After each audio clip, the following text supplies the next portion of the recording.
Hola, Miguel. Seguramente no quieras leer esta carta, pero me veo en la obligación desesperada de hacerlo en una última súplica a la persona que tiene en sus manos el terminar con una interminable tortura, que es el no saber dónde está mi niña. Esta carta directa al corazón de Miguel Carcaño, el asesino confeso de Marta del Castillo, es en realidad el último intento de una madre por recuperar los restos de su hija. Pensar que por un pacto de silencio ella no reposa donde debiera. Imaginar que la sonrisa que tanto te gustaba de ella se pudre en un basurero o en el fondo del río, o sepultada en una tumba que no es tumba, sino un hoyo escondido para todos, salvo para ti. Es la última oportunidad antes de que la justicia desmenuce el caso en 45 días de mentiras, coartadas y de testigos sorpresa. El taxista fue lo mejor prácticamente que ha pasado en el juicio. Lo que eran sospechas, un taxista lo convirtió en certezas. ¿Le dará un giro a este juicio? La validez del testimonio de este taxista depende de la credibilidad que le dé el tribunal, lógicamente. Esta es la crónica del juicio de Marta del Castillo y de mucho más. Es el relato del crimen que ha sacudido la conciencia de millones de españoles. Yo creo que la sociedad dice, clama justicia.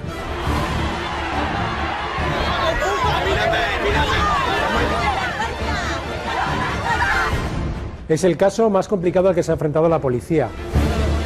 Va a marcar un antes y un después en lo que se refiere al protocolo usado en la desaparición de menores. Ellos pueden tener muy claro que vamos a seguir buscando y de cualquier manera, de cualquier forma. Horas antes del juicio lo intentó todo por recuperar a su hija muerta a manos de su amigo Miguel. Te suplico una vez más que me recibas, o me llames, o me escribas. Yo solo quiero oírte, no reprocharte, ni insultarte, solo oírte. Solo quiero que me digas por ti, por tu madre, por mí. Miguel, ¿dónde está el precioso cuerpo de mi niña?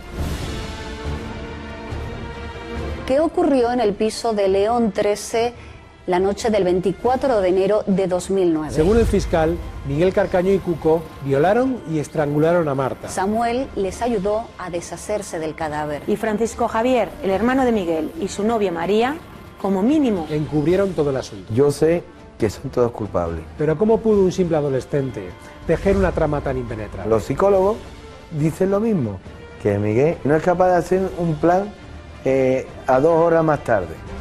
¿Quién le ayudó? ¿Quién lo organizó todo? ¿Por qué durante este juicio, de repente, ha crecido el protagonismo de Francisco Javier Delgado, el hermano de Miguel Carcaño?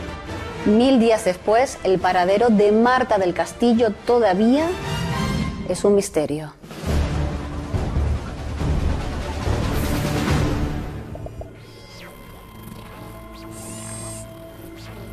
Pues como, no sé, como enfrentarte a lo peor que le puede pasar a una persona, ¿no? El tener que estar respirando el mismo aire que el asesino de tu hija, el tener que estar delante de las personas que saben dónde está tu hija, los que te han sometido a una tortura durante casi 3 años, con esa frialdad, y el tener que aguantar y mantener el tipo y contenerte la ira, ¿no?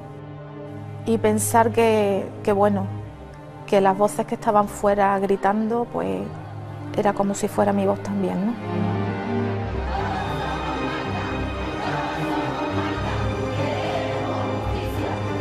Es la indignación. Yo lo comprendo. Comprendo que lo abucheen, que lo zarandeen.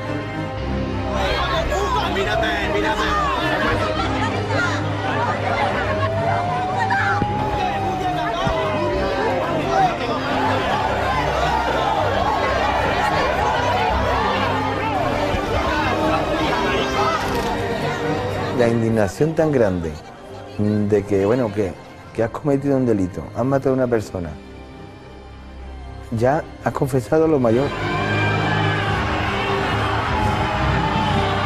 Déjame que entierre a mi hija.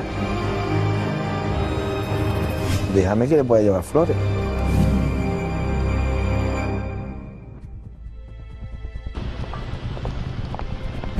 Los padres de Marta llegaron juntos, Antonio y Eva llegaron de la mano, Para ellos era una prueba de fuego, se veía que era un día importante para ellos, quizás de los más duros. ¿Tenéis esperanza de que digan algo de dónde puede estar? Esperanza ninguna.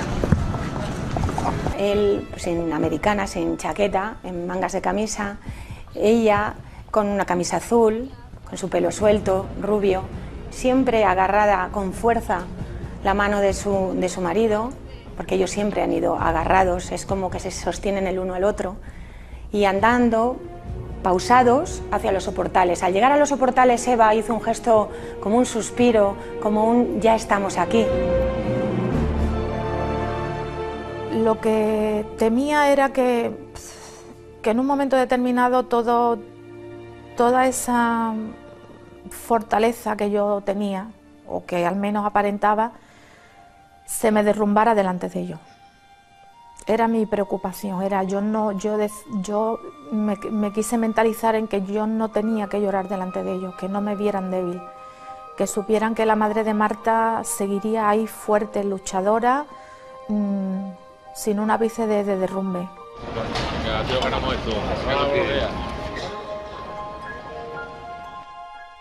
El más madrugador, bueno, no esperábamos otra cosa, fue el abuelo de Marta, José Antonio. Llegó elegante con su chaqueta, con una chapa con la cara de su nieta, para no olvidarse nunca de ella y que jamás se olviden todos los demás de ella. Y dijo una cosa que nos dejó marcados, nada más empezar. Si apareciese el cuerpo, ya la sentencia me traería sin cuidado. Creo que a toda la familia, ¿no? Y bueno, como bien decía la compañera, que si estábamos dispuestos a rebajar la condena, estaríamos dispuestos a contar que nos dieran dónde está el cuerpo de Marta. Podemos a lo mejor llegar a un acuerdo de una rebaja dependiendo de la condena que le caiga, pero no vamos a sacar a Miguel Carcaño.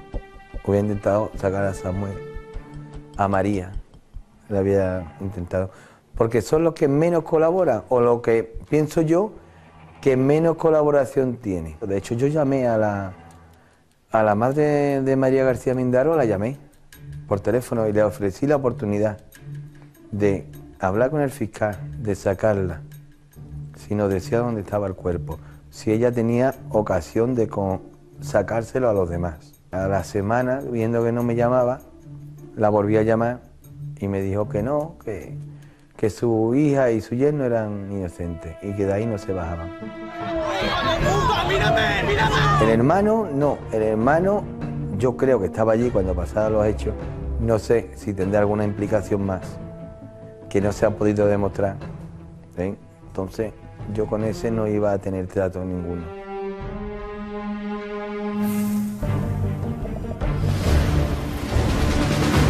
Y ahora mismo estamos sin saber quién ha sido ni qué ha pasado. ¿Cómo que quién ha sido? Solo si Samuel hubiera participado en la desaparición de Marta, podría haber hecho un comentario semejante. Lo único que te quiero decir que ya que estás, implica conmigo que digas a dónde está Marta.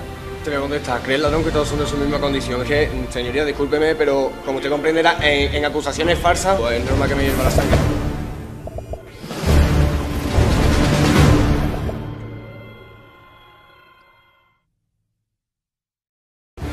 No me veas como una madre que odia, porque yo no tengo fuerzas ni para odiar. Lo que me remuerde la conciencia es de yo haber estado allí, a pocos metros escasos del cuerpo de mi hija, y no haberme dado cuenta.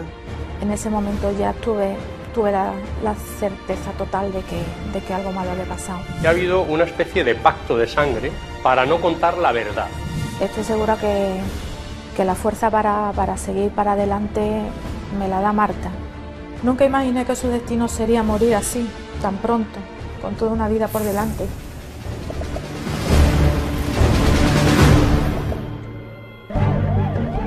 A Miguel no se le pudo ver porque era trasladado en un furgón, lógicamente desde la cárcel, y lo metían directamente dentro de los juzgados. No era lo habitual hasta entonces, pero a partir de ese día veríamos que a Miguel no íbamos a poder verlo, ¿no? Porque iba en el furgón siempre. Detrás de Miguel llegó Samuel. Samuel vino a pie, no defraudó. Para él también es su día grande, incluso con una imagen más cuidada que en otras ocasiones, con el engominado, las gafas de sol, ese puntito de chulería. Dejar paso. Samuel llegó muy seguro de sí mismo y dispuesto a dar espectáculo. Inmediatamente después, y una actitud absolutamente diferente, llegó el hermano de Miguel, Francisco Javier Delgado, y su novia, María García. Francisco Javier iba embozado, con la cabeza gacha, para que no se le viera nada. María, a su lado, llevaba el pelo largo, muy distinto a como lo tenía antes, que antes lo tenía rizado y corto, ahora lo llevaba estirado, no alisado, con esa melena cubriéndole el rostro.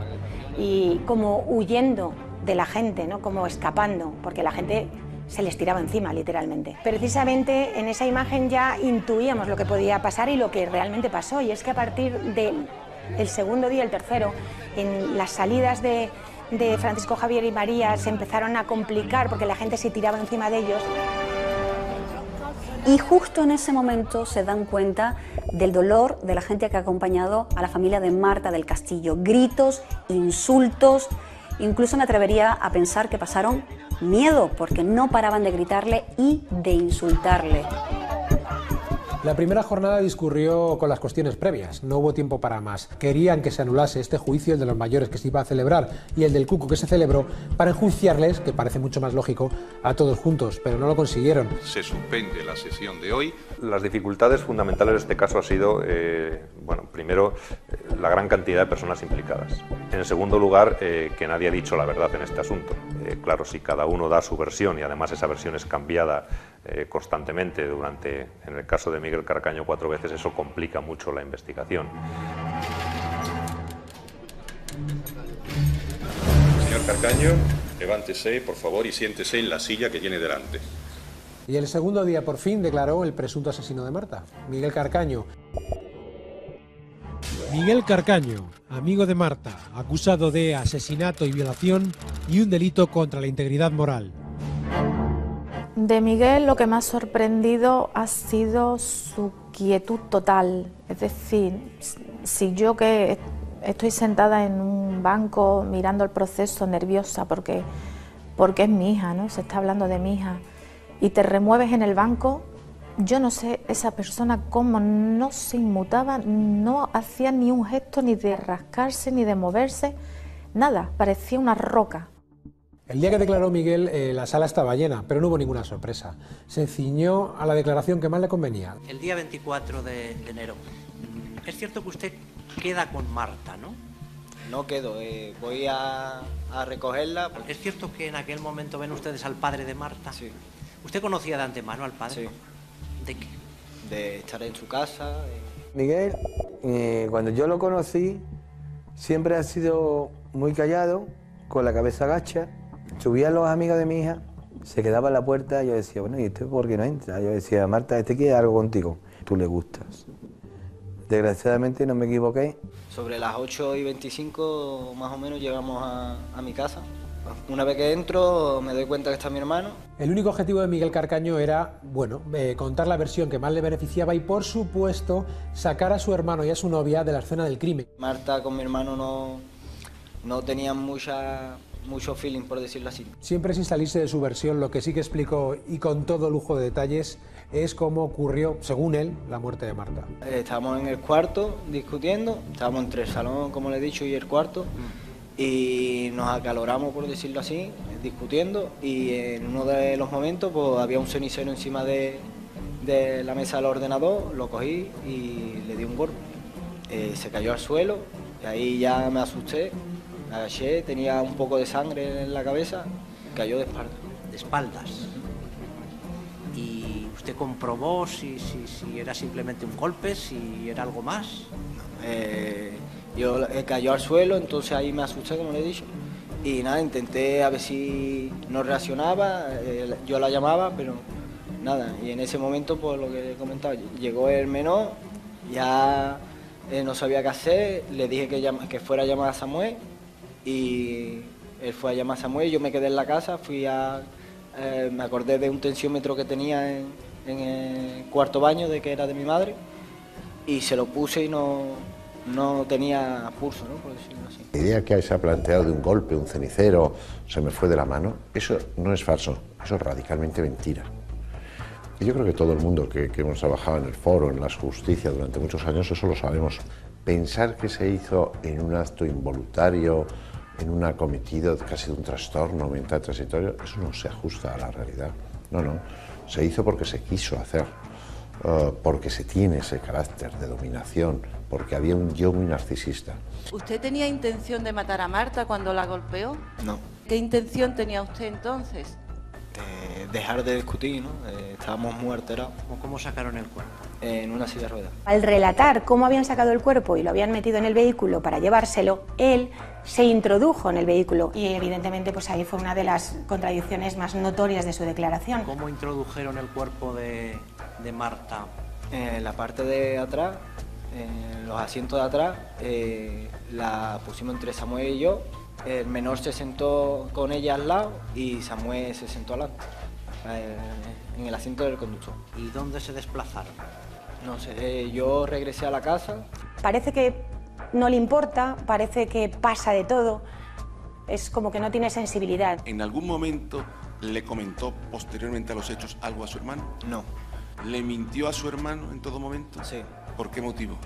Para no implicarlo. Desde el principio Miguel siempre ha intentado disculpar a su hermano, por eso sitúa toda la acción siempre antes de que llegue la madrugada. Pero claro, llegó el turno de declarar del vecino. Toda la teoría de Miguel se venía abajo como un castillo de naipes. Cuando usted vio a Miguel Carcaño, ¿es cierto que llevaba una silla de ruedas? Sí, sí. Enfrente de su puerta hay como un espejo y estaba delante del espejo con la silla de ruedas, que era sobre las 1:30 por ahí. Poco después veíamos cómo Miguel Carcaño se quedaba sin coartada porque su novia de camas y la madre de la niña confesaban precisamente que Miguel Carcaño esa noche abandonó la vivienda sobre la 1:15, 1:30 de la noche. Y hizo el intento de salir por la ventana de mi habitación. ¿Qué le dijo Miguel? Que él iba a su casa a arreglar un problema con su hermano. Yo le pregunté qué problema y me dijo que iba a solucionar un problema con su hermano y a borrar pruebas antes de que nadie las viera.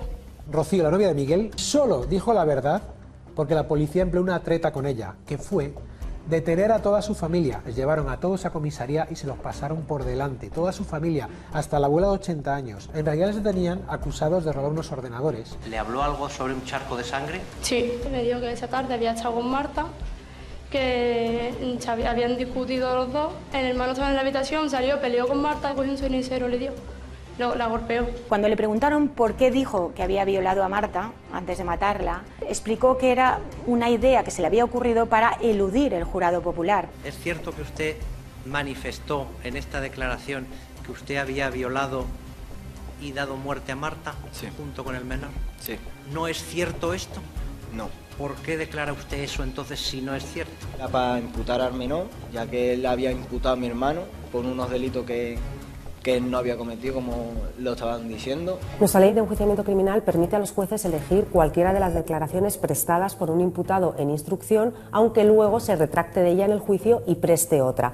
Por tanto, los jueces sí pueden elegir esa declaración en la que Miguel cuenta con absoluto detalle cómo se violó a Marta y cómo se la asesinó. Para que los jueces la puedan tener en cuenta por encima de otras, tiene que estar corroborada por otros datos periféricos que la doten de credibilidad.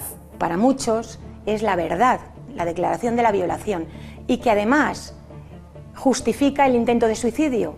Ya estaba que no podía más, tenía mucha presión encima y decidí suicidarme, ¿no? ¿Por qué culpó usted a Samuel? Porque él está conmigo, ¿no? Él me ayudó, igual que yo estoy asumiendo mi responsabilidad, que los demás asuman la suya. Lo cierto es que el fiscal podía haber sido un poco más duro en el interrogatorio a Miguel, y lo cierto también es que hasta 3 veces le preguntaron directamente dónde estaba el cuerpo de Marta y él respondió con un no tajante. ¿Usted sabe dónde está el cadáver? No. ¿Dónde se encuentra el cuerpo de Marta del Castillo? No lo sé. Yo asumo que sí, que yo le di el golpe, pero que yo no me llevé el cuerpo de mi casa, que no sé dónde está. La jornada acabó y fue una decepción. De hecho, el padre lo que dijo, el padre de Marta, fue que no había creído en nada a Miguel, salvo en una cosa. Lo único que ha dicho que me creo es que el hermano estaba allí. Él se lo dijo y ahí se le ha escapado eso. Yo creo que ha sido un fallo garrafal inconsciente que ha tenido, que ha dicho la verdad. Yo me parece que es la versión que le interesa, es la que está dando y la que le ha dicho su abogado. ¡Que se la van a tu hija! Miguel no piensa. Miguel es como un burro que le ponen y lo mandan por un camino y de ahí no se sale. Y Samuel es como alguien que siempre ha querido estar integrándose con pandillas, con uno, con otro. Samuel Benítez, amigo de Marta, acusado de encubrimiento y un delito contra la integridad moral. Mira, que se lo hagan a tu sobrino. ¿Te acuerdas de tu sobrino? De aquí de Tarteso, que se lo hagan a él. Señor Benítez, levántese, le hago la misma. Samuel tenía claro lo que iba a decir. Había confesado 2 veces ante la policía, pero eso fue hace 3 años y ahora lo iba a negar todo. ¿Es cierto que usted el día 24 de enero recibe una llamada de Miguel Carcaño y en esta llamada le comunica que tiene un marrón muy grande? No. ¿Y es cierto que declaró también que se desplazó en un autobús hasta el domicilio de León 13? Eso es negativo. El día 24 de enero nunca pise el domicilio de León 13, nunca. Él es capaz de llegar a ser el más chulo de todo el tribunal. ¿Todo lo que contó relativo a su participación es cierto o no es cierto? Es totalmente mentira. Fue capaz luego a las 4 de la mañana de ir a participar en la búsqueda de Marta junto al padre de Marta e incluso se permite conceder una entrevista a una cadena de televisión. Solo que durante esa entrevista comete un gravísimo error. Estamos ahora mismo sin saber quién ha sido, ni qué ha pasado, ni qué va a pasar, y ahora mismo estamos que es que no sabemos nada, vamos, que es que estamos como si, no sé, algo que es muy raro. Solo si Samuel hubiera participado en la desaparición de Marta, podría haber hecho un comentario semejante. ¿Y en qué momento se desplaza usted para colaborar en las labores de búsqueda de Pues Marta? una vez que llego yo a mi casa después de bajarme del autobús, tardaría aproximadamente unos 40-45 minutos en llegar a mi casa, alrededor de las 4 menos cuarto, menos 20 aproximadamente. ¿Y es cierto que declaró usted también a la policía que tiraron el cuerpo en el río Guadalquivir? ¿Dice usted que esto no es cierto? Exacto, no es cierto. ¿Y por qué motivo declaró usted de esta manera, no una vez, sino 2 veces? Pues primero bajo coacciones, amenazas y bajo un agarrón de cuello, bajo golpes que me daban en la cara y en el pecho. Es una estrategia horrible, por manida, el hecho de que vayan a declarar y digan que la policía les ha presionado. Los jueces a esas alturas están hartos de oír a acusados en el banquillo soltando por la boca cómo la policía les ha presionado para confesar. Ya hoy en día no se lo cree nadie, por tanto demuestra que están mintiendo. La policía me fue indicando absolutamente paso por paso todo lo que yo tenía que decir. Samuel estaba tan preocupado del tema de la ropa que llevaba, que cogió carrerilla, empezó a hablar y a justificar que le tuvieron que decir, pero no le he preguntado todavía. Me quité una chaqueta de color beige que la dejé encima del sofá porque yo debajo llevaba otro jersey. No le he preguntado yo por la vestimenta, ahora le iba a preguntar, parece que se anticipa usted. Cuando ya llegó realmente el turno de las preguntas sobre la ropa para justificar por qué iba en mangas de camisa, él explicó pues que, bueno, que es muy caluroso. ¿Es cierto que usted iba, vamos a llamarlo así, ligero de ropa para el frío que hacía esa noche? Bueno, perdón, primero le pregunto, ¿hacía frío? Depende, suelo tener calor. Samuel, si es usted una persona que suele tener mucho calor, seguro que le permite el tribunal quitarse la bufanda, si quiere. Samuel se sabe el caso al dedillo, se ha estudiado el sumario, sabe que no hay pruebas de peso en su contra, aunque sí muchos indicios. Samuel, ¿dónde se encuentra el cuerpo de Marta del Castillo? Pues no lo sé, señor fiscal.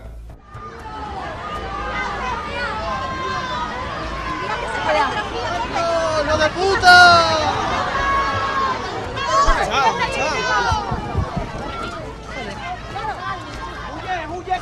¡Muy bien! ¡Ha muerto!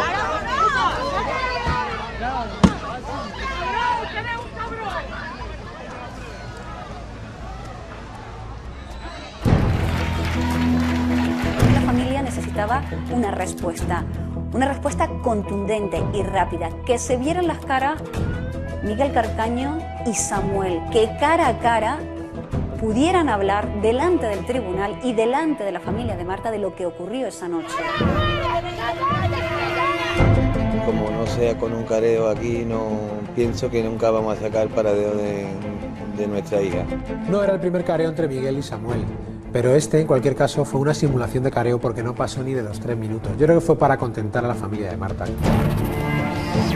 Un careo sirve para que los careados, en este caso Miguel y Samuel, entren en contradicción y de esas contradicciones podamos sacar conclusiones. También me llama poderosamente la atención la actitud de Samuel y de Miguel en ese famoso careo. Yo, desde luego, de haber sido mis clientes, les hubiese recomendado otro tipo de actitud. No les benefició en absoluto ese careo. Lo único que te quiero decir, que ya que estás implicado conmigo, que digas a dónde está Marta, ya que tú estás en la calle y yo estoy en prisión, y se ve que tu actitud es lo más pasota que se puede hacer. Te voy a contestar, ¿crees, ladrón, que todos son de su misma condición? Eso es lo primero. Y explícame tú, con el mayor respeto a todas las personas de la sala, ¿quién te cree tú que tú, una persona, mata a una persona? ¿Y quién se va a creer de esta sala? Y con el máximo respeto a todas las personas que hay en la sala, ¿quién se prestaría a ayudar a desaparición de un cuerpo cuando otra persona sí que la ha matado? Porque yo, no. De hecho, Miguel le espetó: si tú no tienes ni el billete de autobús para justificar cómo has vuelto de Montequinto. Y él dijo: bueno, eso no te lo tengo que explicar a ti, ya se lo explicaré al tribunal.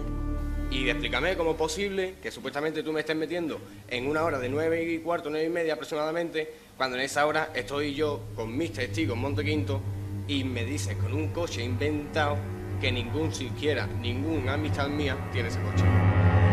Explícame tú, por ejemplo, que dice los tickets de autobús.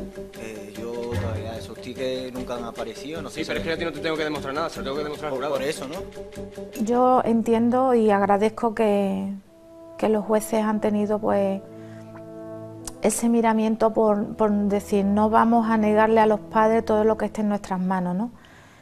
Pero a mí ese careo no me supo a nada. Yo hubiera preferido un careo incluso con el menor y con Francisco Javier, con preguntas, con vamos a dar ahí en las costillas. Y en realidad lo que dejó patente es lo de otras ocasiones, que Miguel Carcaño le echa la culpa a Samuel y que Samuel, como se sabe el sumario al dedillo y que no hay pruebas en su contra, le da la vuelta. Y que tampoco apareciste por la casa, también es mentira, ¿no? Porque igual que tú apagas tu móvil, y está confirmado que tú apagas el móvil, en esa época tú eras más listo que yo. Por eso tú estás en libertad y yo estoy en prisión. Sí, yo soy Forrest Gump, que desde Montequinto a tu casa tardo 5 minutos, ¿no? O sea que o tengo ¿Tú tienes coche un hermano propio? de Melu o soy el primo de Forrest Gump. Todos nos quedamos con la impotencia de que el careo se podía haber sacado más, ya que se podía haber sacado más, fue muy corto y el juez fue muy rígido en que no se alzara la voz unos a otros, como si allí fueran a acabar pegándose. Es que, señoría, discúlpeme, pero como usted comprenderá, en acusaciones falsas... perfectamente y seguro que usted me entiende perfectamente a mí, con actitudes más pasivas. El careo, aunque parezca mentira, porque la gente pensaba que Samuel estaba muy nervioso y gesticulaba mucho y era dubitativo, es que él es así, él es histriónico y tiene esa forma de expresarse y no estaba más nervioso que Miguel. Miguel perdió una gran oportunidad en ese careo y de hecho parecía como vencido. Yo intento demostrar que tú ese día no cogiste autobús, tenías coche. Entonces, por ahí te intento decir que sí, que tú viniste a mi casa con coche, no en autobús, como tú dices. Y que tampoco apareciste por la casa, también es mentira, ¿no? Es fácil aquí acusar en este país sin aportar pruebas y por el contrario, haz como yo, que hablo y aportando pruebas, las aportaré. Durante el careo, Miguel se mantuvo casi igual que lo ha hecho a lo largo de todo el juicio, tranquilo, seguro, con frases cortas, las piernas juntas, la mano una sobre la otra y apenas se le escuchaba hablar. Samuel fue mucho más altivo, se le enfrentó, se le encaró y una vez que concluyó el careo, un careo por cierto muy corto, muy descafeinado, Samuel respiró y se santiguó. Lo de Samuel, pues, si uno no tiene nombre, lo del otro, no lo sé, ¿no? Esos gestos de presionarse, no lo sé. Yo creo que un poco de protagonismo. Y yo lo califiqué como cacareo. A mí me dejó como diciendo, pero esto qué ha sido, ¿no? Lo que vimos de verdad fue una pantomima que, bueno, parecía una discusión entre dos amigos en un bar. Bueno, en este caso concreto yo estoy convencido de que ha habido una especie de pacto de sangre entre ellos para no contar la verdad. Ha habido un grupo de menores compinchados, pero no para cometer el crimen, sino compinchados entre ellos como amigos. Han hecho un pacto con respecto al silencio, pero no han hecho un pacto con respecto a qué es lo que vamos a contar, para que nuestras versiones coincidan. Y han generado un dolor incalculable, porque eso los psicólogos sí lo sabemos. La muerte de un hijo es lo más terrible que te puede pasar, pero la pérdida de un cuerpo, el no saber dónde está, el no poder darle tierra, el no poder llorarle, eso genera un vacío, una nada, que es muy difícil, ¿no?, de soportar.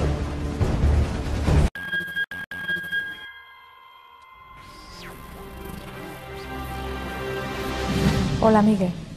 Seguramente no quieras leer esta carta, pero me veo en la obligación desesperada de hacerlo en una última súplica a la persona que tiene en sus manos el terminar con una interminable tortura, que es el no saber dónde está mi niña. Esta carta directa al corazón de Miguel Carcaño, el asesino confeso de Marta del Castillo, es en realidad el último intento de una madre por recuperar los restos de su hija. Pensar que por un pacto de silencio ella no reposa donde debiera. Imaginar que la sonrisa que tanto te gustaba de ella se pudre en un basurero o en el fondo del río, sepultada en una tumba, que no es tumba, sino un hoyo escondido para todos, salvo para ti. Es la última oportunidad antes de que la justicia desmenuce el caso en 45 días de mentiras, coartadas y de testigos sorpresa. El taxista fue lo mejor prácticamente que ha pasado en el juicio. Lo que eran sospechas, un taxista lo convirtió en certezas. ¿Le dará un giro a este juicio? La validez del testimonio de este taxista depende de la credibilidad que le dé el tribunal, lógicamente. Esta es la crónica del juicio de Marta del Castillo y de mucho más. Es el relato del crimen que ha sacudido la conciencia de millones de españoles. Yo creo que la sociedad dice, clama justicia.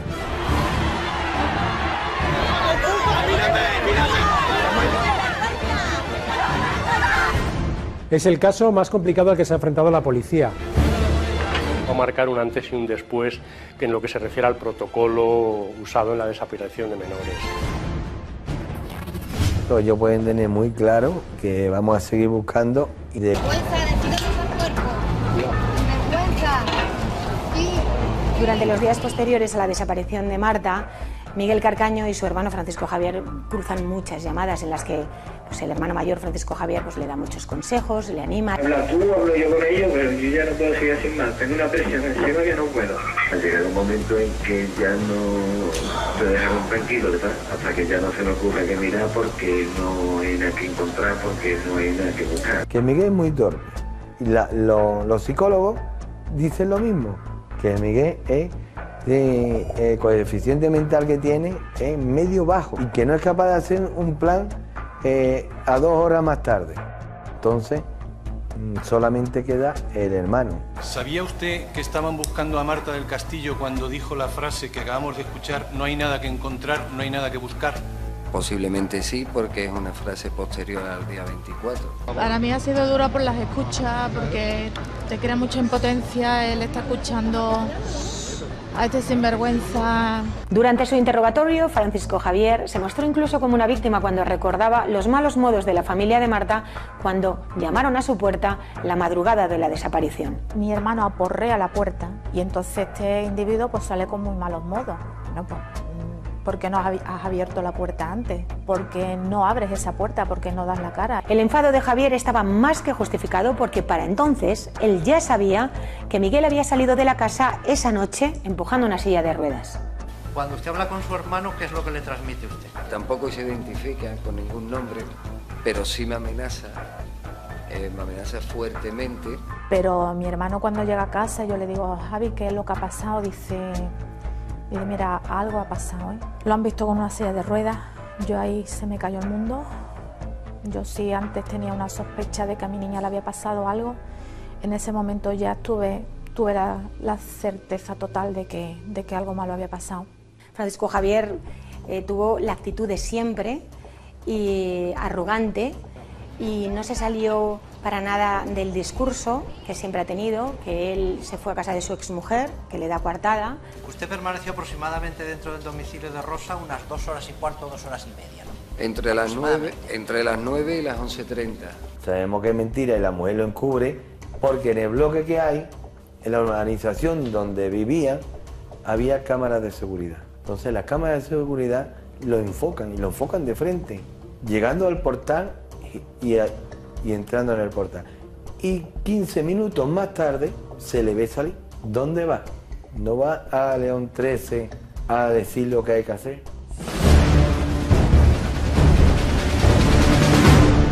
Fuimos al portal a ponerle el ramo de flores en el cumpleaños de mi hija. Cuco, ¿tú sabes dónde está Marta? De parte de sus padres, llévale este ramo de flores.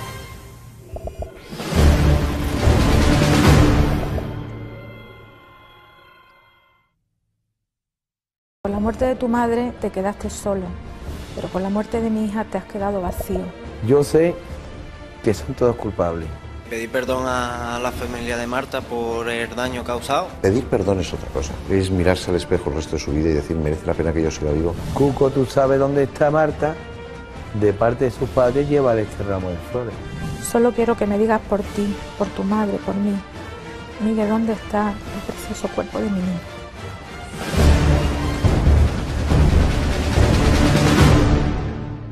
A pesar de su frialdad en toda la declaración, el hermano de Miguel, Francisco Javier, cometió un error: hablar de su relación con Marta del Castillo. Si me hubiera dicho Marta o me hubiera dicho Eva, me hubiera sonado igual en ese momento. Lo que interpreto es que a Marta usted no la conocía de nada. Conscientemente, ni de nombre ni de rostro. Entonces Marta con mi hermano no tenían mucho feeling, por decirlo así, tampoco. Pero lo conocía quizás su Sí. hermano. ¿Pero lo conocía de qué? De vista, ¿no? De haber estado en su casa, pero poco más, ¿no? De saber que me juntaba con ella. Que a Marta usted no la conocía de nada. Ni de nombre ni de rostro. Y así nos contó que de verdad su hermano y Marta se llevaban fatal, es decir, que se conocían, es decir, justo lo contrario que ha intentado hacernos creer su hermano en los últimos 3 años. Mira, que se lo hagan a tu hija, cabrón. Precisamente en esa imagen ya intuíamos lo que podía pasar y lo que realmente pasó. En las salidas de Francisco Javier y María se empezaron a complicar porque la gente se tiraba encima de ellos, incluso llegaron a quitarle las gafas, la bufanda a Francisco Javier.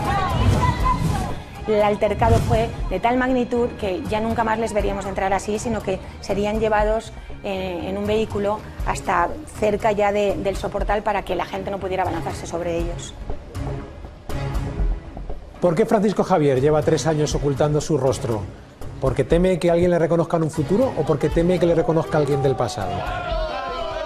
Fue una sorpresa para todos que casi 3 años después de la desaparición de Marta, el fiscal y la policía guardaran una última carta, la de un taxista que desmontaría definitivamente la coartada del hermano de Carcaño. ¿No es cierto que usted, sobre las 12 y cuarto o 12 y media, ya de la madrugada del domingo, recogió usted a una persona en la calle Luis Montonto? Sí, señor. ¿Dónde le solicita ir? A León 13. No, cuando entramos ya le digo a qué altura le dejo. Dice, yo le indico ahora. ¿Se fijó usted en las características físicas de esta persona? Sí, señor. Ese hombre estaba bien pelado, con el pelo canoso. Tenía barba, iba vestido de oscuro y que llevaba una chaqueta con doble bolsillo. ¿Recuerda usted si llevaba algo consigo? Llevaba una bolsa. Y a raíz de que sale Miguel y en la televisión, de que es la casa donde está entrando él, y después aparece este señor que sale de la casa también detenido, yo ya sé que esa es la casa. Y yo ya a mi mujer le digo que es él, 100% seguro que es él y que yo no me puedo callar, que yo ya estaba tan mal que yo no me podía callar. Si creemos al taxista y el juez lo hace, eso significa que Francisco Javier Delgado, cuando llega a las 12:30 al escenario del crimen, al León 13, llega el primero. Y llega el primero porque se va a encargar de coordinar toda la operación de deshacerse del cuerpo de Marta y creación de coartadas, y que por lo tanto es algo más que un encubridor. Desde luego, eso no era lo que había contado Francisco Javier. El hermano de Carcaño había dejado muy claro siempre que en ese bar estuvo hasta pasada las 3 de la mañana aproximadamente. Una vez que cierra usted el bar, aproximadamente estamos sobre las 3:10. Sí. ¿A dónde se dirige usted? A un bar que se llama Mini, en la calle Albaida. ¿Recuerda usted el trayecto que hace desde la calle Albaida a la calle León 13, cómo lo efectúa? Andando. ¿Pero es cierto que usted a las 4 de la mañana llama a su novia María? Sí. ¿Recuerda para qué? Sí, para que me abriera. El taxista había conseguido desmontar la coartada de Francisco Javier. El taxista fue lo mejor prácticamente que ha pasado en el juicio, lo más fresco, en un testimonio claro y comprensible. Yo he visto un poquito de luz en ese camino, ¿no? Los magistrados aceptar al testigo, al taxista, ¿no? Porque yo, si a este hombre no lo hubieran aceptado, yo ya de entrada hubiera dicho, el juicio está hundido para Marta. ¿Por qué tardó tanto tiempo ese testigo en hablar? Su esposa nos daría la clave. ¿Usted sabe por qué motivo su marido no acude a la policía?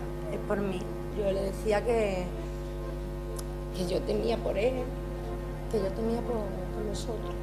Me llamó, creo que al día siguiente, me llamó el hombre apenado para pedirme disculpas, que lo comprendiera y yo, sinceramente, con el corazón en la mano, lo entiendo. La familia de Marta le señaló con el dedo desde el primer día y el fiscal sospecha, también desde el primer día, que el hermano de Miguel Carcaño, Francisco Javier Delgado, es el cerebro de todo este asunto de la desaparición del cadáver de Marta del Castillo. ¿Te han llamado de algo o algo?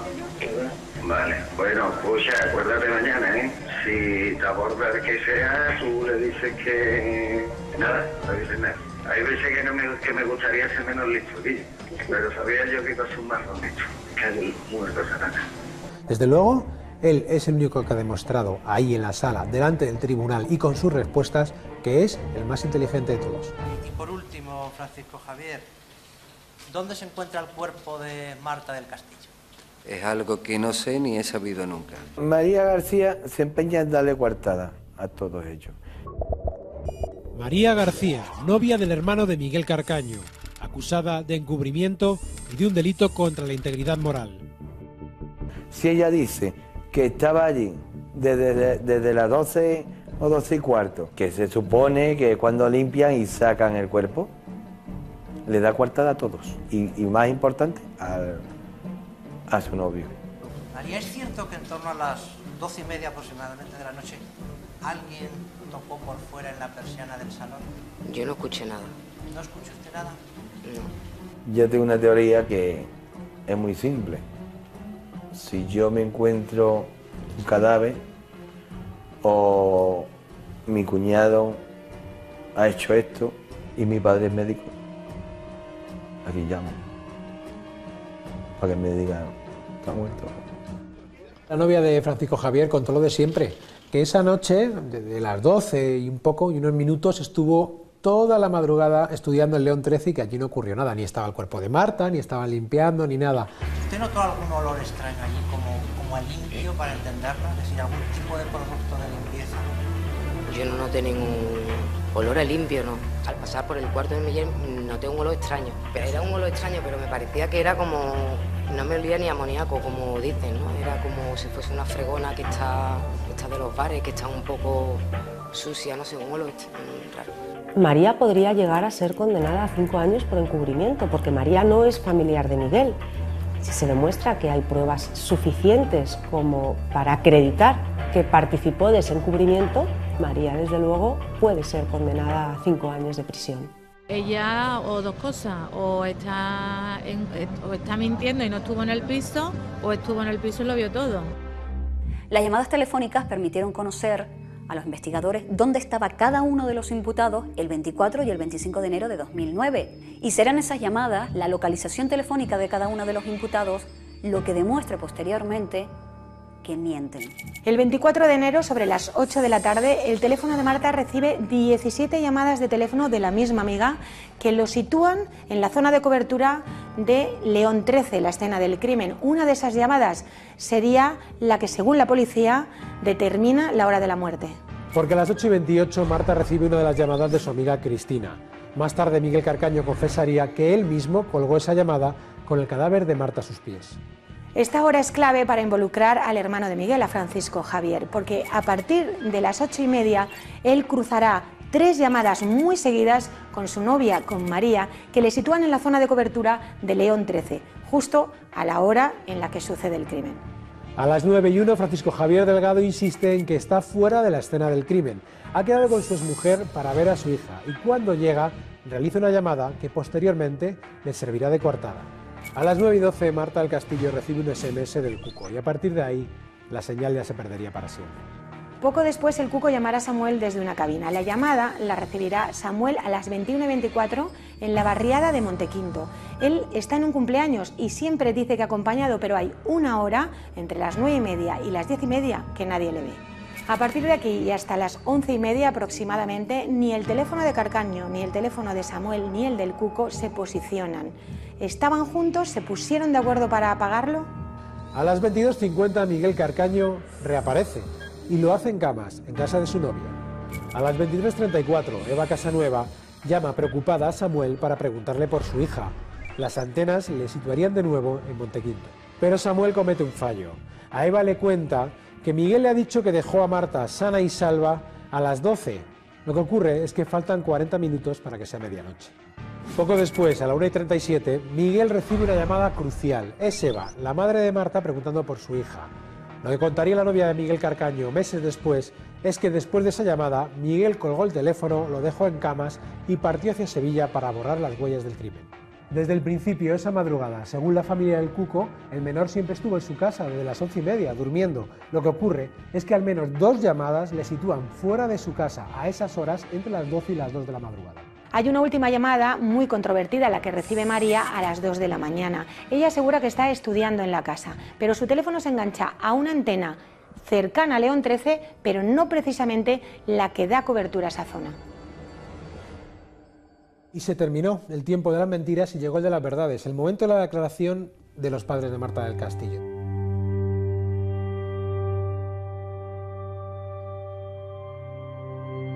Hasta ahora todo lo que hemos escuchado son mentiras que se van a demostrar con el paso del tiempo y el primer día de que en la sala se van a escuchar las verdades. A Miguel lo tengo muy visto, a Samuel lo tengo muy visto. Estos dos que tanto se tapan la cara, quería verle la cara, mirarle a los ojos y en mi mente hacerle una fotografía. Y la he conseguido. Los tengo clavados en la mente. A los dos. Lo primero que hizo fue clavarle sus ojos azules a María García, a la novia del hermano de Miguel Carcaño, porque Antonio pensaba entonces, que María García era la única que se podía quebrar. Él empezó a recordar lo que había sido desde por la tarde, porque fue la última persona que vio a Marta, cuando le dijo, no irás en la moto con Miguel. Lo vi allí y me extrañó, porque tenía yo conocimiento de que vivía en camas, y que tenía una novia en cama. Yo lo miré a él, le dije que no quería verla o que fuera en moto y él me contestó de que tranquilo que estoy de paso. A partir de ahí ya Antonio empezó a recordar su angustia porque sabía que algo había ocurrido cuando Marta no llegaba a casa. ¿Usted tocó en las persianas, las intentó levantar, vio usted luz? Yo primero miré a ver dónde había luz. Vi que no había luz en ninguna. ¿Y escuchaba usted quizá algún ruido o no se escuchaba nada? Absolutamente nada. Nada. Y he pensado muchas veces que me pudieran ver llegar, que conocían el coche y que pudieran apagar la luz. Y yo, lo que me remuerde la conciencia es de yo haber estado allí, a pocos metros escasos del cuerpo de mi hija, y no haberme dado cuenta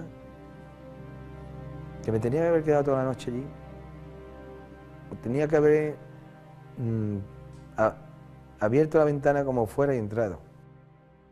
Eva Casanueva entró en la sala convencida de que no iba a mirarles, muy digna, se sentó en la silla y comenzó esa declaración en la que fundamentalmente relató su angustia desde casa. Es tanto el dolor que nos tienen sometidos que el hecho de que nos devuelvan el cuerpo de mi hija, ya eso, aunque parezca absurdo decirlo, sería un alivio. Mientras Antonio estaba buscando, ella estaba en casa con el teléfono. Las llamadas que hizo, llamadas incesantes a Samuel y a Miguel, la contradicción entre Samuel y Miguel sobre la hora que habían dejado a Marta, hasta el punto, o sea, se puso tan nerviosa que contaba cómo en una de las llamadas a Miguel llegó a amenazarle con echarle a la policía encima, porque Eva sabía que Miguel escondía algo. Le digo que soy la madre de Marta, que Marta es que había estado con Miguel, que necesitaría contactar con Miguel porque ella no me coge el teléfono. Y Samuel me dice, mira, yo es que estoy aquí en Montequinto, dice, pero Miguel me ha dicho que la ha dejado a las 12. En ese momento yo veo que mi marido mira el reloj y dice, pero si no son las 12. Eva acabó su relato, su declaración, y todos pensábamos que se marcharía con la misma seguridad con la que había entrado a la sala, pero no. Eva tenía claro, tenía que hacer una cosa antes de marcharse. Retrocedió un poco y clavó su mirada fría y directa a Miguel Carcaño, el único que ha confesado ser el responsable de la muerte de su hija. Estoy segura que la fuerza para seguir para adelante me la da Marta, porque yo soy creyente y yo sé que ella está en un sitio de donde nos da fuerza, y luego la fuerza de que tengo que hacer que la vida de mis dos hijas sea, dentro de todo este dolor, lo más normal posible, ¿no? Yo tengo claro que a mis hijas el asesinato de Marta del Castillo las va a seguir de por vida, ¿no?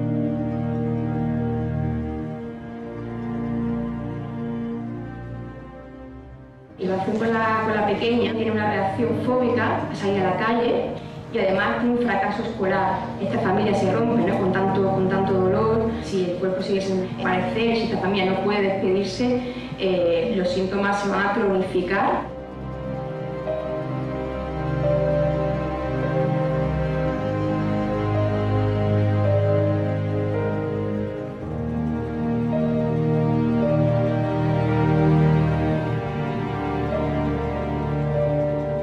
Estuve a punto en un momento de salirme del juicio, cuando declaró al psicólogo, y estaba dispuesto a salirme de la sala, para no soltar una lágrima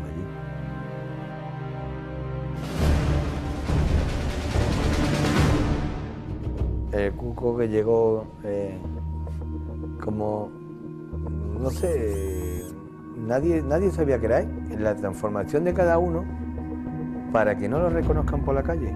Y este se ha disfrazado, no sé, como de pequeño gorila, y disfrazado por la vida que nadie conozca. Mucho habíamos oído hablar del cuco, pero nadie le había puesto el rostro. Ese día llegó tapado, con una bufanda, con su larga melena, pero el cuco bajó la guardia justo cruzando el arco de seguridad. Y en ese momento descubrimos el rostro del primer procesado por la muerte de Marta del Castillo. ¿Su nombre es, por favor? Francisco Javier García Manito. ¿Viene usted a declarar como testigo?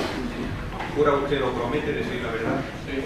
¿Lo jura o lo promete? Era para ellos difícil escuchar de nuevo el relato del cuco, esta vez como testigo, claro. Había sido condenado por un tribunal de menores y, como único delito, el de encubrimiento. Habían pedido revocar esa decisión, pero no pudo ser, y ahí estaba él, el cuco, sintiéndose triunfador, sintiéndose la gran estrella del día en la Audiencia Provincial de Sevilla y desafiando además a su antojo al tribunal. ¿Y usted hizo en ese momento el plan de irse con ellos? ¿No quedó en verse con Miguel y con Marta en casa de Miguel? No, en casa de Miguel no. Yo quedé con ellos en el Polideportivo de San Pablo. ¿A qué hora quedaron? Pensé, cuando volvieran del Triana. Señor García Marín, permítame, señor letrado, responda con la misma educación y respeto con el que está siendo tratado hoy. Cuando lo ves de nuevo y lo ves con esa prepotencia delante de un jurado que te infunde tanto respeto, y ve con esa prepotencia que hablaba, pues te causa asco. Señor García Marín, discúlpeme, ¿tendría la amabilidad de apartarse el pelo de la cara mientras declara? El tribunal es importante, si no, no hay mediación. Pero apartárselo de modo que el tribunal le vea la cara. La declaración del Cuco no sorprendió a nadie, lo negó todo y justificó sus confesiones anteriores en supuestas presiones de la policía. Pero es que el Cuco había confesado ante policías, ante jueces y ante el fiscal de menores. ¿Es que todos le presionaron? Pues él siguió mintiendo durante el juicio. ¿Tiene usted rencor hacia Miguel?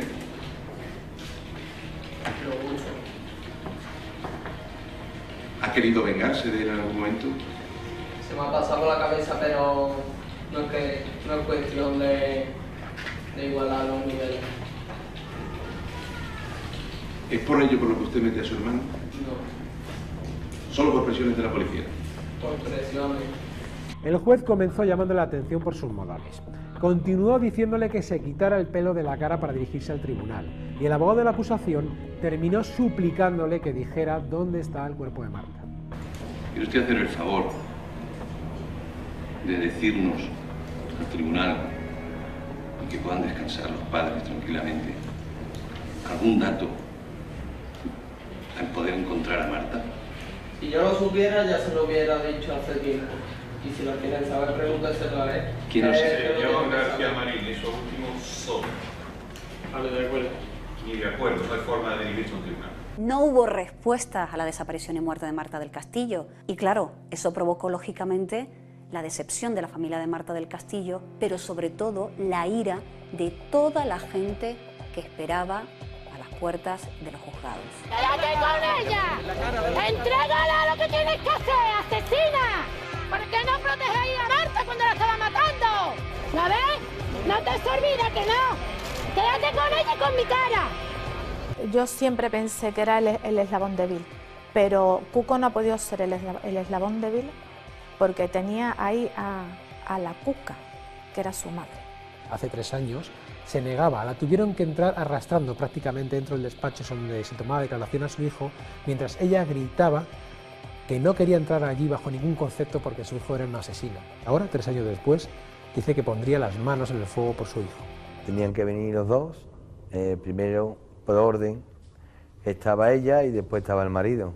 Constatados son los hechos de que la madre del Cuco nunca quiere declarar antes que su marido. Lo hace pues para después la madre corregir todos los errores que haya podido tener este hombre.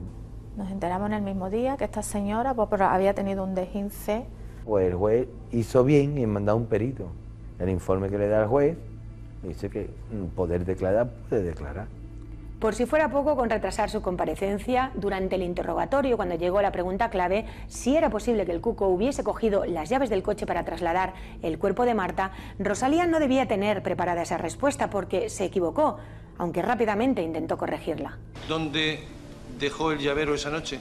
Habitualmente las dejaba en la entrada. ¿Es posible acceder a ese llavero si usted está durmiendo sin que usted se advierta de esa circunstancia? Dentro de casa sí, la pueden coger.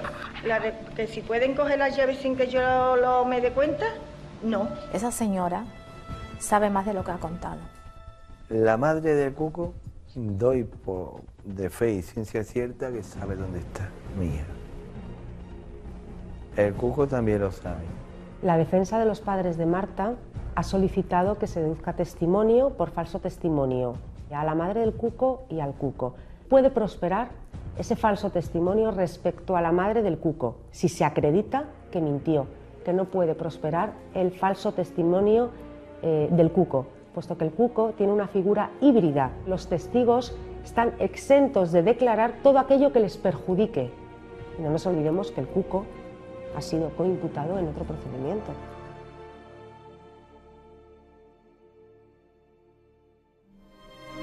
Con la muerte de tu madre te quedaste solo, pero con la muerte de mi hija te has quedado vacío.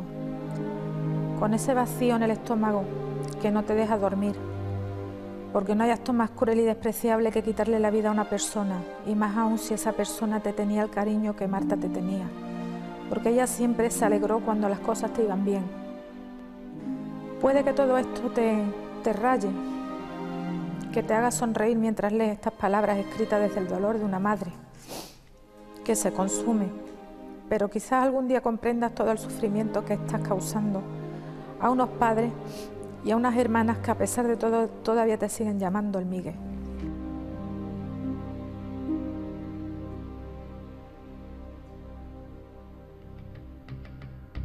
El juicio, no sé cómo definirlo, ¿no? Es un trámite que hay que seguir. No está, como siempre se ha dicho, el puzzle completo. Pero yo quiero entender que hay suficiente como para hacer justicia. Yo sé que son todos culpables, de eso no tengo duda. Siempre quiero ser muy cauta, ¿no? No hacerme falsas esperanzas. El juicio ha sido duro, pero todos esperan que la justicia actúe con contundencia contra todos los implicados. Desde luego, las conclusiones de la Fiscalía contra ellos han sido tajantes, como pudimos escuchar en la penúltima sesión del juicio.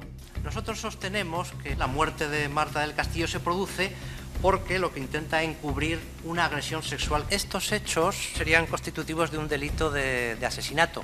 Van más allá de un simple homicidio, que está describiendo un ataque rápido, sorpresivo, a una persona que se encuentra inerme o aturdida que acaba de sufrir una agresión sexual. Describe perfectamente en su declaración cómo mientras uno de ellos le sujeta por la espalda, el otro utiliza un cable a largadera y estrangula y le da muerte por asfixia. A Miguel se le solicitan 52 años de cárcel por las acusaciones. Se le solicitan 20 por asesinato, 15 y 15, es decir, 30 por 2 violaciones y 2 por delito contra la integridad moral. En el peor de los casos, y digo peor para la familia de Marta, si se tiene en cuenta el escrito de la defensa, que pide 3 años por ese homicidio imprudente, Miguel en unos meses está en la calle. Samuel se enfrenta a 5 años de cárcel, 3 por encubrimiento y 2 por un delito contra la integridad moral. Aunque en el juicio lo haya negado todo, el fiscal da como buena la primera versión del joven que participó en el traslado del cuerpo de Marta. Su argumento es claro: Samuel no tiene coartada durante al menos una hora. ¿Dónde se encuentra Samuel Benítez entre las 9:15 y las 10:30? ¿Acaso se encuentra en el limbo? Qué casualidad que este horario coincide justo con lo que dice Miguel o con el horario que sitúa Miguel en cuanto a la hora que da muerte a Marta. A Francisco Javier, al hermano de Miguel, de los 8 años que le piden por encubrimiento, delito contra la integridad moral y amenazas al cuco, debería de preocuparle, desde mi punto de vista, única y exclusivamente el delito contra la integridad moral. Del encubrimiento, aunque haya prueba más que suficiente, va a salir absuelto porque el Código Penal así lo exige por ser familiar. La intervención de Francisco Javier es fundamental. Es una persona que es más mayor, más responsable, quizá asume también el papel de hermano mayor, el padre cuidador, que tiene que preocuparse por su hermano pequeño y sacarle de este marrón. Para la novia de Francisco Javier solicitan también 5 años de prisión. María García tiene mucho que perder con la sentencia. No tiene coartada y la Fiscalía la sitúa en la casa de León XIII la noche del crimen. Nadie se cree a estas alturas que no escuchará nada. En su caso no caben atenuantes porque no es familiar de Miguel Carcaño. Muy enamorada tiene que estar para no romper ese pacto de silencio al que han llegado los imputados. No va a ser la justicia que se merece Marta, porque la justicia que hay aquí en España no hace justicia para las víctimas, ni para Marta ni para nadie, porque tenemos una justicia muy débil, muy floja, no es una justicia castigadora. Lo más duro es escuchar a la defensa en el alegato final, cambiar las cosas y ponerlas como ellas quieren, coger, pero descaradamente. Voy a coger todo lo que se ha dicho, lo que me interesa a mí, y lo demás es mentira. Y lo demás es mentira. Cuando te matan a un hijo y lo puedes enterrar, pero el no poder tener el cuerpo de Marta, ¿es tal el dolor al que te tienen sometido? No puedo concebir que no tengan un último acto de hombría, de bien, de dignidad, y que, aunque sea de forma anónima, den razón del paradero del cuerpo de Marta. Me da la sensación de que apelar a la humanidad y a la hombría de los imputados refleja la impotencia que ha perseguido el caso Marta del Castillo, porque no encuentran el cuerpo y porque el Código Penal es demasiado laxo. La gente no entenderá que ocultar un delito y ocultar un cadáver solo sea considerado un encubrimiento. Llegamos al final del juicio. Miguel Carcaño quiso hablar. Señor Carcaño, levántese. ¿Desea usted añadir algo? Siéntese aquí delante. Pedir perdón a la familia de Marta por el daño causado. No fue mi intención ni ha sido mi intención durante todo este tiempo producirle tanto daño, y que no, si supiera de verdad dónde está el cuerpo, pues que lo diría. No son unas disculpas que vienen desde el corazón, porque si tú sientes lo que ha pasado, pues di la verdad. Samuel mira a Miguel cuando se levanta y se echan una mirada pues de complicidad. En esa mirada podía caber: lo hemos hecho bien, vamos a estar fuera. ¿Qué puedes esperar tú de una persona que lleva casi 3 años sometiendo a una familia entera a esta tortura constante? Ese perdón ya viene tarde. Y después de Miguel, el resto de los imputados también quisieron hacer uso de ese último turno de palabra. Señor Benítez. Decir que siento mucho sinceramente lo que ha pasado a la familia de Marta, pero Marta también era amiga mía y yo no he tenido nada que ver. Las de Samuel tampoco me valen. Hay algo que me repugna. No digas que tú eras amigo de Marta. Si tú le hubieras tenido cariño a Marta y ves lo que han hecho con Marta, tú no colaboras. Sé que mucha gente lo está pasando mal por este caso, en especial la familia de Marta, pero no hay nada que yo pueda decir o hacer para aliviar ese dolor que como padre entiendo. Eso ha sido como meter más el dedo en la llaga, porque ha sido cara a la galería, porque Javier se giró ante la cámara, se quitó la gafa, como si se limpiara una lágrima, porque se había emocionado. El Señor que todo lo habla calculando y midiendo sus palabras. Es frío como un témpano. Silvia, quiero pedirle disculpas por traer el papel, pero es que me voy a poner muy nerviosa y sobre todo quiero expresar mi condolencia y mi pena a la familia de Marta del Castillo. Voy a decir 2 frases y ya está, porque no voy a ser capaz. Solamente quiero decir... No, porque ya estoy nerviosa, ya me cuesta mucho trabajo. Solamente quiero decir que yo no puedo aliviar ese dolor porque yo no sé nada de lo que le ha pasado a Marta. No voy a decir nada más porque... Cínica. No le sale de corazón decir las cosas porque las tenía que llevar escritas en un papel. Las lágrimas de María eran más bien de miedo que del sentimiento que podía tener hacia nosotros. Que siempre han estado muy prepotentes pensando en que se van a salir de Rosita y que a lo mejor ahora tiene la duda. Lo peor fue las disculpas de esta gente, porque para mí si se hubieran callado me hubieran hecho un favor. Pedir perdón es otra cosa. Pedir perdón es mirar a la cara, pedir perdón es arrepentirse, pedir perdón es sufrir a partir de ahí, pedir perdón es mirarse al espejo el resto de su vida y decir: ¿merece la pena que yo siga vivo? Eso es pedir perdón.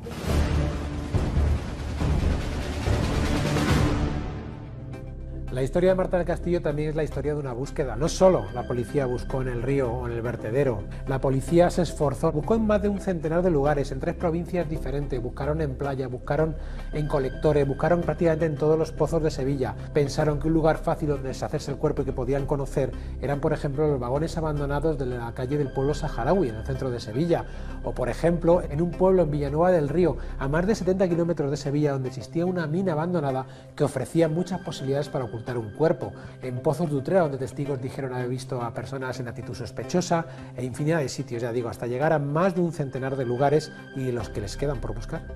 Que solamente digan dónde está la niña. Si la niña ya no tiene nada. La niña solo tiene unos huesecitos que sus padres quieren darle cristiana sepultura, ponerle unas florecitas y llorarle en esa tumba. No queremos nada más. Que no saben el sufrimiento tan grandísimo que le están causando. A nadie le interesa que aparezca el cuerpo de Marta del Castillo. Digo a nadie, a los imputados, lógicamente. Nos diría si ha sido violada o no. Nos diría si efectivamente murió de un golpe con un cenicero o no. Nosotros vamos a seguir buscando a Marta. No sabemos si al final daremos con ella o no, pero cualquier pista, cualquier nuevo indicio, cualquier nueva aportación que haya sobre dónde puede estar, nosotros no vamos a escatimar en esfuerzos en seguir buscándola. A mi hija no se la ha encontrado. No porque se lo montaran muy bien los supuestos sospechosos, no. Principalmente por mala suerte y por errores. Tenemos un dolor de puertas para afuera porque tenemos que seguir luchando, tenemos que seguir gritando que por favor nos devuelvan a Marta. Ya no es un dolor íntimo que tú cierras la puerta y lo llores en casa. Tienes que seguir luchando, tienes que seguir diciendo que todos somos Marta. Todos somos Marta, todos somos Marta. Y que por favor te devuelvan, que alguien diga algo, que mientras no tengamos a Marta tendremos que seguir así. No he sido el padre vengador. Si hubiera sido el padre vengador, ya seguro que no estaría aquí ahora. Seguro. Porque yo sé dónde buscarlo. Se veía dónde...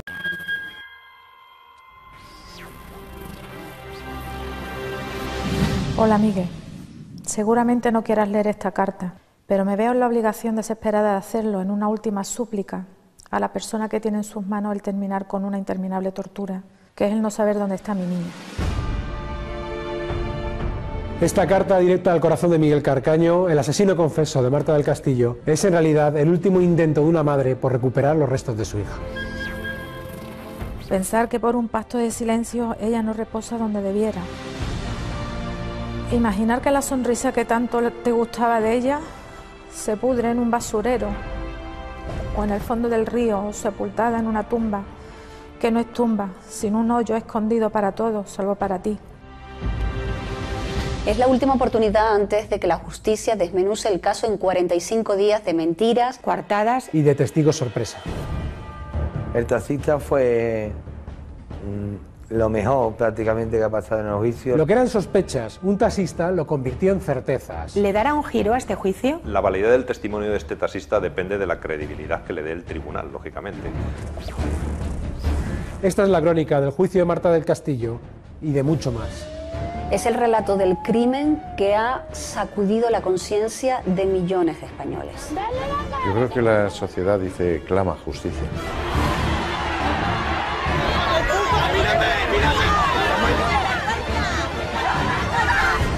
Es el caso más complicado al que se ha enfrentado la policía. Va a marcar un antes y un después en lo que se refiere al protocolo usado en la desaparición de menores. Ellos pueden tener muy claro que vamos a seguir buscando y de cualquier